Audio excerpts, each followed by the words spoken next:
ஹல்லேலூயா ஆமென் ஹல்லேலூயா ஹல்லேலூயா ஆமென் ஹல்லேலூயா.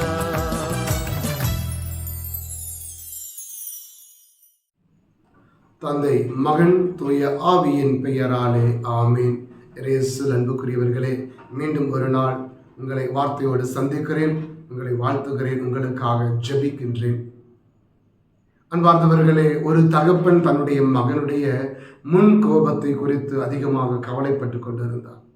காரணம், பள்ளிக்கூடத்திலே படிக்கிற அந்த மகனை குறித்து ஒவ்வொரு நாளும் ஏதாவது ஒரு குறைகள் கேட்டுக்கொண்டே இருந்தார். உங்கள் மகன் அவங்ககிட்ட கோவப்பட்டான், இவங்ககிட்ட கோவப்பட்டான், கோபத்தினால அடிச்சிட்டான் என்றெல்லாம் சொல்லிக்கொண்டு நிறைய முறையீடுகள் அவரை குறித்து அப்பா கேள்விப்பட்டு அவர் நிறைய சங்கடம், அவருக்கு நிறைய கவலைகள். அதனால் மகனை அழைத்து கேட்டார், மகனை ஏன் இப்படி கோபப்படுகிறாய் என்று கேட்டபொழுது அவன் சொன்னான், அப்பா என்னால் முடியலை, நான் கோபத்தை கட்டுப்படுத்தணும்னு ஆசைப்படுறேன், என்னால் முடியலை, என்ன செய்யறதுன்னு தெரியல என்று மகன் சொன்ன பொழுது தகப்பன் அந்த மகனை பார்த்து ஒரு சிந்தனையை சொன்னார். ஒன்று செய், ஒரு நாளைக்கு எத்தனை முறை நீ கோபப்படுகிறாய் என்பதை பார். எத்தனை முறை கோபப்படுகிறாயோ அத்தனை ஆணிகளை எடுத்து நம் வீட்டினுடைய முன் கதவு இருக்கு இல்லையா, அந்த கதவிலே நீ அடித்து வை என்று சொன்னான். இவனும் அதை ஒரு பழக்கமாக செய்து கொண்டிருந்தான். 3-4 மாதங்கள் கழித்த பொழுது அந்த கதவிலே ஆணி அடிக்க முடியாத அளவுக்கு அந்த கதவு முழுவதும் ஆணிகளால் நிறைந்து போயிருந்தது. மகன் அப்பாவை பார்த்து சொன்னான், அப்பா இனி எங்க போய் ஆணி அடிக்கிறது நான்? அப்போ மகனை பார்த்து தகப்பன் சொன்னார், நீ ஒன்று செய், இந்த கதவில் இருக்கிற ஒவ்வொரு ஆணிகளையும் நீ கஷ்டப்பட்டு பறித்திடு என்று சொல்ல அவனும் அதை ஒவ்வொரு ஆணியாக பறிக்கிறான். கதவிலிருந்து ஒவ்வொன்றாக பறித்தெடுத்த பொழுது அந்த ஆணிகள் பறித்து வந்து விட்டன. எல்லா ஆணிகளையும் எடுத்து விட்டான். ஆனால் அந்த ஆணிகள் ஏற்படுத்திய வடுக்கள் அந்த கதவில் அப்படியே தான் இருக்கிறது.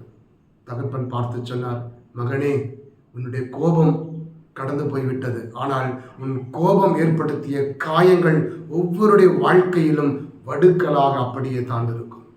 அன்பார்ந்தவர்களே, பல நேரங்களில் மனித பலவீனத்தால் நாமும் குடும்பத்திலே கோபப்படுகிறோம், உறவுகள் மத்தியிலே கோபம் கொள்ளுகிறோம். ஆனால் அந்த ஒரு நொடி, அந்த ஒரு நிமிடம் பொறுமையை இழந்து நாம் கோபப்படுகிற பொழுது அது ஏற்படுத்துகிற காயங்கள் ஆண்டு கணக்கிலே, மாத கணக்கிலே, ஆண்டுகள் கணக்கிலே அது அப்படியே குடும்பத்திலே நிலைத்து விடுகிறது. அது சில நேரங்களிலே பழி வாங்கும் குணங்களாகவும் மாறிவிடுகிறது. சிலர் அதை ஒரு கல்லை போல சுமந்து நடக்கிறார்கள். அன்புக்குரியவர்களே, நமக்கு தெரியும், ஒரு கல்லை சுமப்பது எளிதாக தான் இருக்கும். ஆனால் அந்த சுமக்கின்ற கல்லை அப்படியே ஆண்டு கணக்கிலோ, மாத கணக்கிலோ, நாள் கணக்கிலோ சுமப்பது என்பது அவ்வளவு எளிதானதல்ல. அது நமக்கு மிகப்பெரிய பாதிப்பை ஏற்படுத்தும். அது போலத்தான் கோபம் என்கிற கல்லை நாம் சுமக்கின்ற பொழுது அது நம்முடைய வாழ்க்கையிலே மிகப்பெரிய ஒரு சுமையாக, வழியாக நம்முடைய வாழ்க்கையில் நிறைந்திருக்கும். எனவேதான் அன்புக்குரியவர்களே, இன்றைய நற்செய்தியிலே ஆண்டவர் சொல்லுகின்றார், நீ பலிபீடத்திற்கு அருகில் வருகிற பொழுது யார் மேலாவது உனக்கு மனத்தாங்கல் ஏற்பட்டிருந்தால், யார் மேலாவது உனக்கு கோபம் இருந்தால், நீ சென்று அவர்களோடு ஒப்புரவை ஏற்படுத்தி கொண்டு வா. அப்பொழுதுதான் நீ ஒப்புக் கொடுக்கின்ற பலி கூட இறைவனுக்கு ஏற்புடையதாக இருக்கும். காரணம், மனிதனுடைய சினம் மனித வாழ்க்கையை நரகமாக மாற்றிவிடும். நரகமாக மாற்றுகிற பொழுது அந்த நரகத்திலே அன்பு இருக்காது, அந்த நரகத்திலே உறவு இருக்காது, அந்த நரகத்திலே அக்கறை இருக்காது. காரணம், கோபம் அனைத்து நற்பண்புகளையும் நம்முடைய குடும்பத்திலே அகற்றிவிட்டு அதை ஒரு நரகமாக மாற்றிவிடும். இன்று எத்தனை குடும்பங்கள் நரகமாக இருக்கிறது, எத்தனை குடும்பங்கள் பரலோகமாக இருக்கிறது என்று யோசித்து பார்ப்போம் அன்பார்ந்தவர்களே. எனவே தான் ஆண்டவர் எபிரேயர் திருமுகத்திலே 12ஆம் அதிகாரம் 15வது வார்த்தையிலே அழகாக சொல்லிக் கொடுக்கிறார், கடவுளுடைய அருளை இழந்து விடாதபடி நீ கவனமாக இரு. கசப்பான நச்சுவேர் எதுவும் உனக்குள் புகுந்து தொல்லை கொடுக்காதபடியும் அதனால் பலர் கெட்டு போகாதபடியும் கவனமாக இருங்கள். இறைவன் சொல்லக்கூடிய கசப்பான நச்சுவேர் என்பது இந்த கோபம் தான் அன்புக்குரிய கோபம், சினம்.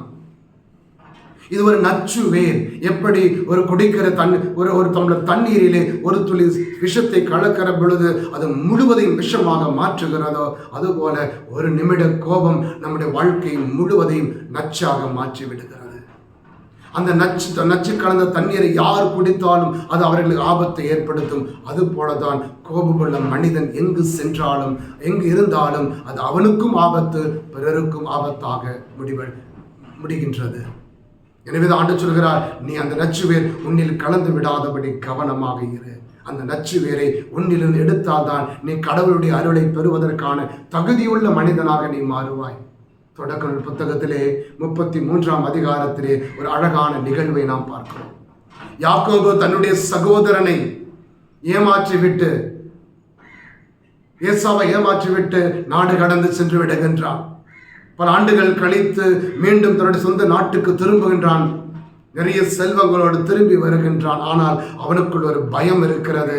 காரணம், நான் என் சகோதரனை ஏமாற்றி விட்டேனே, என் சகோதரன் என்னை பார்த்தால் ஒருவேளை கொலை செய்து விடுவானே என்று சொல்லி பயத்தோடு அவன் வருகிற பொழுது 33ஆம் அதிகாரத்திலே தொடக்க நூல் புத்தகத்திலே யாக்கோபும் ஏசாவும் சந்திக்கின்ற அந்த நிகழ்விலே ஏசா தன் சகோதரனை கட்டி பிடித்து முத்தமிட்டு அரவணைக்கிற பொழுது யாக்கோபு சொல்லுகின்றார் தன் சகோதரனை பார்த்து, என்னை மன்னித்த உன் முகத்தை நான் பார்க்கிற பொழுது அது கடவுளின் முகம் போல தெரிகிறது என்று சொல்லுகிறான். அன்புக்குரியவர்களே, மன்னிக்கிறவன் கடவுளுடைய முகத்தை கொண்டிருக்கின்றான். கோபத்தோடு பழி வாங்க வேண்டும் என்று துடித்துக் கொண்டிருக்கிறவன் சாத்தானுடைய முகத்தை கொண்டிருக்கிறான். உங்கள் முகத்தை ஒரு நிமிடம் முகக்கண்ணாடியில் போய் பாருங்க.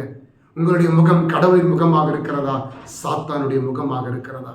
சில குடும்பங்களிலே பார்ப்போம், சொத்துக்களை சேர்த்து பிள்ளைகளுக்கு கொடுப்பதை போல கோபத்தை கூட சேர்த்து வைத்து பிள்ளைகளுக்கு கொடுத்து விட்டு போவார்கள். சொல்லுவார்கள், அவன் கூட பேசக்கூடாது, இவன் கூட பேசக்கூடாது, அந்த உறவு நமக்கு வேண்டாம், நான் அவரோடு சண்டை போட்டிருக்கிறேன், செத்தாலும் அவங்க வீட்டுக்கார நீ போகக்கூடாது என்று சொல்லி சொத்துக்களை பகிர்ந்து கொடுப்பது போல கோபத்தையும் பகிர்ந்து கொடுத்து விட்டு போகிற பெற்றோர்களே, உங்கள் பிள்ளைகளுக்கு நீங்கள் நல்லதல்ல செய்வது, தீமையை செய்கிறீர்கள். எனவே ஆண்டவர் சன்னதியிலே நாம் உணர்ந்து பார்ப்போம், நாம் சாத்தானுடைய முகத்தை கொண்டிருக்கின்றோமா, அல்லது ஏசாவை போல கடவுளுடைய முகத்தை நாம் சொந்தமாக்கி இருக்கிறோமா? மன்னிப்பின் வழியாக நாம் கடவுளுடைய முகத்தை சொந்தமாக்கி கொள்ளுவோம். அன்பு தெய்வமே, இறைவா, நாங்கள் பல நேரங்களில் எங்களுடைய கோபத்தினாலே உம்மை இழந்திருக்கிறோம், உம்முடைய அருளை இழந்திருக்கிறோம். ஆண்டவரே, வார்த்தை வழியாக நாங்கள் நம்புகிறோம், சினம் கொள்ளாது என்று சொல்லுகிற அந்த வார்த்தை எங்கள் வாழ்வுக்கான கட்டளை என்பதை உணர்கின்றோம். ஆண்டவரே, ஒருவேளை யாரோடாவது சினம் கொண்டு நாங்கள் மனதில் வெறுப்போடும் கோபத்தோடும் இருந்தால் அவர்களை முழு உள்ளத்தோடு மன்னிப்பதற்கான அருளை எங்களுக்கு தந்து எங்களுடைய முகத்தையும் உம்முடைய முகத்தை போல இரக்கமுள்ள முகமாக மாற்றும். ஆண்டவரே, தூய ஆவியானவரே, எங்களை நீர் வழி நடத்தும். அன்னை மரியாளே, தேவத்தாயே, எங்களுக்காக வேண்டிக் கொள்ளும். ஆமேன். Hallelujah.